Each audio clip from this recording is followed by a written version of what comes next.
The land of Israel is not just a place of ancient stones and ruins. It is a land that has shaped civilizations, seen the rise and fall of empires, and still echoes with the stories of those who walked its hills thousands of years ago. Few regions in the world hold as much historical significance as the land that once housed ancient Israel. But the history of this land is not without its complexities and debates. Scholars, historians, and archaeologists have long wrestled with the origins of Israel in the land. While the evidence strongly supports Israel's early presence, there are multiple perspectives and ongoing scholarly discussions. By examining both biblical and extrabiblical sources, we can gain a fuller, more nuanced understanding of Israel's deep connection to this land, long before it was renamed Palestine. The Bible is rich with accounts of Israel's early presence in the region. The stories of Abraham, Isaac, and Jacob in Genesis detail Israel's ancestral roots in Canaan, while the books of Joshua, Judges, and 1 Samuel chronicle the conquest and settlement of a land by the Israelites. For example, the conquest of Jericho, famously described in the book of Joshua 6 verses 1 to 27, has long been debated, but ongoing archaeological work at sites like Jericho reveals evidence of destruction layers that correspond to these biblical events. While not all archaeologists agree on the exact timeline, the correlation between the biblical record and archaeological findings invites a deeper exploration of Israel's early history. The Bible also documents the establishment of Israel as a kingdom under Saul, David, and Solomon. One of the most compelling extra-biblical confirmations of this period is the Tel Dan Stele, discovered in northern Israel. The inscription refers to the house of David, dating to the 9th century BCE, just a generation or two after David's reign. While some scholars debate the size and influence of David's kingdom, the stele provides external corroboration of the existence of the Davidic dynasty, aligning with biblical accounts in 2 Samuel 5 verses 4 to 5, which describe David's rule over Israel for 40 years. As biblical scholar Richard Elliott Friedman points out, the Tel Dan Stele offers us a direct link to one of the most foundational figures in biblical history, King David.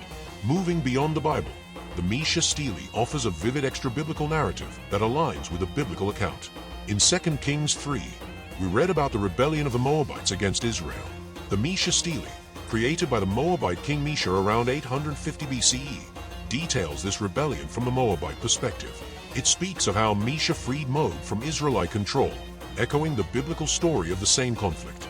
This mutual acknowledgement of events from both sides, albeit with differing perspectives, reinforces the historical reality of Israel's influence in the region during this time. Another striking example of biblical and extra-biblical alignment is found in the Assyrian records that describe their military campaigns against Israel. The Bible, in 2 Kings 18-19, records the Assyrian siege of Jerusalem under King Sennacherib. The Lachish reliefs, discovered in Nineveh, provide a vivid depiction of the Assyrian siege of the Israelite city of Lachish in 701 BCE, just before Sennacherib turned his sights on Jerusalem. While the Bible recounts Jerusalem's miraculous survival, the reliefs depict the brutal destruction of Lachish, confirming the intensity of the Assyrian campaign. This complementarity between Assyrian records and the biblical account helps paint a more complete picture of Israel's struggle against one of the most powerful empires of the ancient world. Another significant piece of extra-biblical evidence is the Qarqar monolith, which records the Battle of Qarqar in 853 BCE, where King Ahab of Israel fought alongside an alliance of neighboring kings to resist the Assyrian army led by Shalmaneser III. This battle, mentioned in Assyrian records, complements the biblical account of King Ahab's reign, 1 Kings 16-22. While the Bible does not mention the specific battle at Qarqar, the fact that Ahab is recognized by an external source underscores his political significance during this period. This combination of biblical narrative and Assyrian record demonstrates Israel's active participation in the broader geopolitical landscape of the time. Beyond the specific events, the Hebrew Bible also reveals the cultural and religious practices of ancient Israel, which have been supported by archaeological findings. The discovery of early Israelite religious artifacts, such as cultic altars devoid of figurative images, aligns with the biblical prohibition of idolatry found in the Ten Commandments, Exodus 20 verses 4 to 5. These artifacts, found at sites such as Arod and Beersheba, demonstrate a unique religious identity that set Israel apart from its Canaanite neighbors, whose religious practices involved idol worship. The convergence of biblical and archaeological evidence here speaks to a distinct Israelite culture that was deeply rooted in monotheistic traditions. It's important to note that while biblical texts offer a rich narrative of Israel's early history, they are not without their limitations. As religious texts, the Bible often blends historical events with theological interpretation. This has led some scholars to question the historical accuracy of certain accounts, particularly those involving miraculous events or divine interventions. However, the convergence of multiple source types, biblical, extrabiblical, and archaeological, creates a stronger case for Israel's historical presence.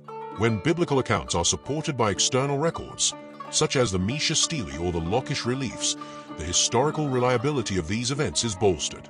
The value of using both biblical and extra-biblical sources is in their ability to complement and reinforce one another. As biblical archaeologist William Dever notes, the Bible and archaeology are mutually illuminating. While biblical texts provide detailed accounts of Israel's leaders, wars, and religious practices, extra-biblical inscriptions, like the Tel Dan Stele or the Qarqar monolith, offer external validation of those accounts from the perspectives of neighboring cultures. This dual approach strengthens the overall historical narrative, allowing us to construct a more complete and nuanced picture of ancient Israel. But not all evidence is without controversy. There are debates surrounding some archaeological interpretations. For instance, the destruction layers found at Hazor have been linked by some to Joshua's conquest of Canaan, Joshua 11 verses 10 to 11. However, some scholars argue that these destruction layers may be the result of internal Canaanite struggles rather than an Israelite invasion. Such disagreements highlight the complexity of interpreting archaeological evidence and remind us that history is often more layered than it appears. Even so, the broader pattern of evidence continues to point toward Israel's significant presence in the region. So how did the region come to be called Palestine? In 135 CE, after the Bar Kokhba revolt, Roman Emperor Hadrian sought to suppress Jewish identity in the land by renaming the province Syria Palestina. This name was a deliberate attempt to scatter and erase Jewish connections to the region. Historian Paul Johnson explains, Hadrian's renaming of Judea as Palestine was an effort to obliterate the name of Israel from history. Though the name changed, the historical record of Israel's presence, rooted in both biblical and extra-biblical sources, remained intact. As we explore the deep historical connections between Israel and the land, it's important to address a common misconception regarding the Palestinians of today and the ancient Philistines. While Roman Emperor Hadrian deliberately renamed the region Palestine after the ancient Philistines to sever Jewish ties to the land, modern Palestinians are not descended from the Philistines. In fact, archaeological and genetic research demonstrates that there is no direct connection between the two groups. The ancient Philistines were part of the Sea Peoples, a group believed to have originated from the Aegean region, including areas such as Mycenaean Greece, Crete, and Cyprus. When they arrived in the Levant around the 12th century BCE, the Philistines settled along the southern coastal plains, specifically in the cities of Gaza, Ashkelon, Ashdod, Ekron, and Gath, an area often referred to as the Pentapolis. This coastal strip, located in what is now modern-day Gaza and southern Israel, was only a small part of the broader region of Canaan. The rest of the land remained under the control of the Canaanites, Israelites, and other groups. Archaeological excavations in these Philistine cities have uncovered distinct pottery styles, architecture, and burial practices that reflect their foreign origins. For instance, the Philistines used Mycenaean-style pottery and had unique architectural features, setting them apart from their Israelite and Canaanite neighbors. However, despite their impact on the coastal region, the Philistines did not control or occupy the majority of land, which was largely inhabited by the Israelites, Canaanites, and other Semitic peoples. The Philistines eventually disappeared from historical records after their cities were destroyed by the Babylonians around the 6th century BCE. Modern genetic studies provide further clarity. The 2019 study published in Science Advances analyzed DNA from skeletons found in Ashkelon, a key Philistine city. The genetic evidence confirmed that the early Philistines had European ancestry, distinct from the Semitic populations of the Levant. This supports the theory that they originated from the Aegean region, arriving as part of the Sea Peoples' migrations. Over a few centuries, their genetic signatures blended with the local populations, showing rapid assimilation into the broader Levantine gene pool. These findings are critical because they show that while the Philistines played an important role in ancient history, their genetic and cultural lineage did not persist into modern times. Modern Palestinians, on the other hand, primarily descend from Arab populations that migrated to the region after the 7th century CE during the Muslim conquest of the Levant. Genetic studies indicate that today's Palestinians share ancestry with the broader Middle Eastern and Arabian populations rather than with the ancient Philistines. This distinction is crucial for understanding the historical narrative. The modern political and territorial conflicts between Israelis and Palestinians are shaped by centuries of migration, conquest, and cultural evolution, but they are not a continuation of ancient conflicts between Israelites and Philistines. Instead, they reflect much more recent historical developments. By examining both archaeological findings and modern genetic research, we can see that the connection between the ancient Philistines and today's Palestinians is a historical construct rather than a biological or cultural one. This reinforces the importance of looking at history through a nuanced and evidence-based lens, understanding that while names and regions may persist, the peoples and cultures associated with them evolve and change over time. Understanding the significance of these various source types helps us appreciate the historical depth of Israel's connection to the land. The Bible, supported by external records, reveals a nation that existed and thrived long before the Romans sought to erase its name from the map. The convergence of biblical and extrabiblical evidence strengthens the case for Israel's early presence and enduring influence in the region. As scholars continue to explore this history, it is essential to remain open to ongoing dialogue. While the evidence is strong, history is rarely static. New discoveries and interpretations constantly shape and reshape our understanding of the past. The land of Israel, ancient and sacred, remains a testament to the deep historical and cultural connections that still resonate today. By examining the interplay between biblical texts and extra-biblical evidence, we gain a clearer picture of a region whose significance transcends time. This dialogue between history and archaeology reminds us that the story of Israel is far from over. Its echoes continue to shape the world we live in today.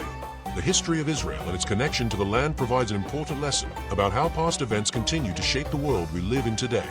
In War and Wisdom in History, we explore stories like these to uncover the profound truths that transcend time. By examining the intersection of ancient texts, archaeology, and historical analysis, we can better understand not only where we've come from, but where we might be headed. History is not just about the past, it's a lens through which we can view the present and the future. If you enjoyed this deep dive into the ancient roots of Israel and the region's complex history, make sure to subscribe to War and Wisdom in History for more engaging stories that explore the impact of great civilizations, legendary figures, and pivotal events. Hit the like button, share your thoughts in the comments, and join us in uncovering the wisdom that history has to offer. See you in the next chapter, History.